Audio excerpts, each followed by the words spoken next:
lease this to somebody and they say, well, we want to lease it, but we want to put a shop in the back. I can sign a 5-year contract. So how would I do that? Because once they put a shop in the back, it makes it worth more money. But to who does it make it worth more money? To me. They get the usage of it, but they don't own the shop that they built in the back. So how does that protect them? What I would do in that case is I would probably tell them, hey, I'll give you a 5-year lease option on that. In the end of the 5 years, you get the same, your rent's going to go up to 3% or whatever we put in the contract a year, but I won't charge you any extra money for that shop for at least 5 years. But at the end of the 5-year period of time, they could maybe have the option to buy it, or I just say, hey, I'm going to actually charge for the extra lease of the property for the usage of the property. In my eyes, it would be fair to give them a certain amount of time before we say, hey, I'm going to go up on rent. The guy next door did all the repair work to that place whenever he rented it because it was falling down. I was going to tear the place down. He came in and did a bunch of work. I didn't up his rent for 5 years. I figured he put his own personal money in that to do that. So it'll be the same thing here. They would put their own personal money in to build it. So it'll compensate them and hopefully wash it out of the rents through that period of time. And then, bam.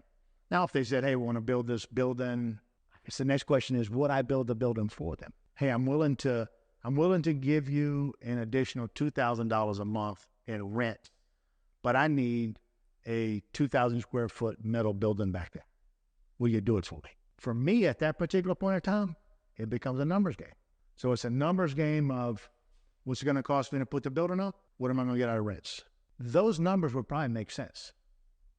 But then the next question I got is, I got a property worth roughly close to $1 million right now, if not $1 million. I put that building up back there. Does it make this property worth more money?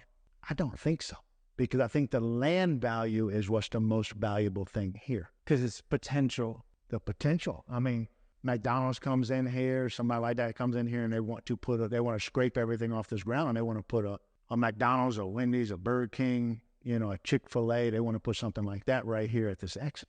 And this lot is plenty big enough for something. I would rather tear this place down, even for the same money.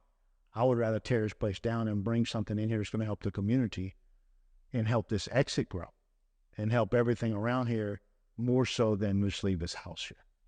I don't know. That's a hard, ain't something I thought about really, but that's a hard question.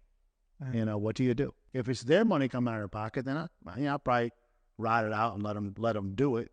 My money out of pocket, I don't know that I would do it, because eventually I'm gonna sell, and if I sell, I'm gonna be a whole lot less likely to tear on a building that I built than a building somebody else built and I had no money invested in it. Rough decision. But those are the things that we get. So we get the